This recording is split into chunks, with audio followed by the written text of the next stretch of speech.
Kenny is with us in San Bernardino. Hi, Kenny. Welcome to the Dave Ramsey Show. Hey, Dave. Thanks for taking my call. Sure. What's up? My wife and I sold our house. We're closing Monday.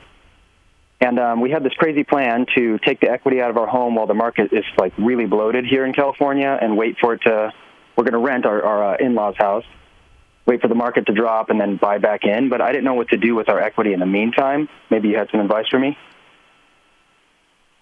Wow.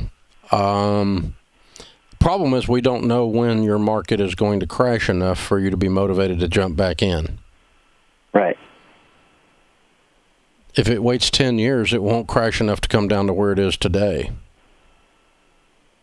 which will kind of mess up your plan. Well, it's the Lord's plan. Well, it's in the Lord's hands anyway. No, the plan you had was not the Lord's plan. The plan you had was to cash out at the top of the market thinking that the market was going to crash in California. That's not the Lord's plan. That was your plan.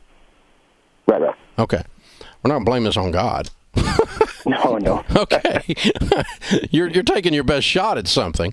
So what I would do if I was sitting where you're sitting now is I would give myself a time limit that I was going to stay out of the market to wait on a drop. You don't want to wait indefinitely on a drop because you're going to get yourself in a real pinch. Do you understand what I'm saying? Yes. Because it's going to go up so much. If it doesn't drop for 10 years, it's going to go up so much that when it does drop, it'll just drop down maybe to where it is now. Right. So you don't want to stay out of the market perpetually waiting on a drop. That's a doomsday scenario that you're playing. That won't work mathematically. Okay. So I would give myself a time limit. I'm going to say I'm going to sit on the sidelines for 3 years or whatever you think, something like that. But a number like that would be, 3 years, 4 years, 2 years, something like that.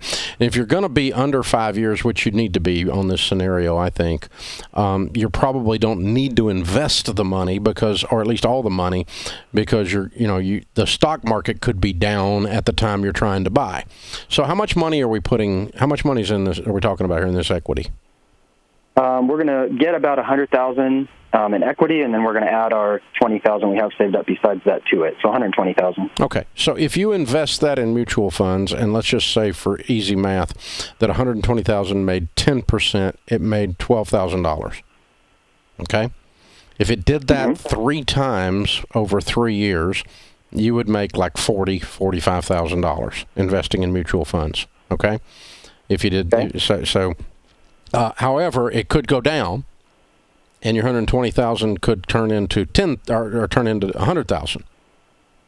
So if you're willing to take that kind of a swing risk with this particular money in the play that you're making, you could invest some or all of it in some simple growth stock mutual funds. Because you've got a very short window, I would use a no-load fund. And I'd probably just use what I personally do when I'm doing stuff like that. Short-term investing is I just use an S&P 500.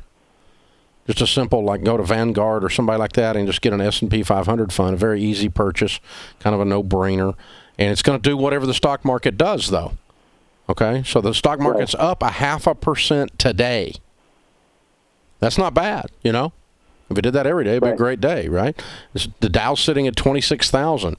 But if Trump decides to burp when he's playing with Korea or Iran or China, that thing could go down, right? So your 120 could be worth 100. I don't think you could lose more. I doubt you'd lose more than 20 or make more than 40 over a 3-year period of time. That would be my guess. And if you're willing to play that kind of a spread on it, you're willing to take that kind of a risk emotionally, fine. If you're scared to death about all that kind of stuff, just park it in the money market and you're going to make nothing on it, but you're going to lose nothing on it. You make 1%. You make, instead of making $12,000, you make $1,200 or something a year. So it's not, basically we're just parking it. It's a glorified shoebox. That's what a money market is these days. So, but if you don't want to do the risk, that's the way you do it. I would not stay out of that real estate market more than 3 years, more than 4 years if I were doing the plan you're doing. So that I'm afraid that it might not correct enough for your plan to work out for you.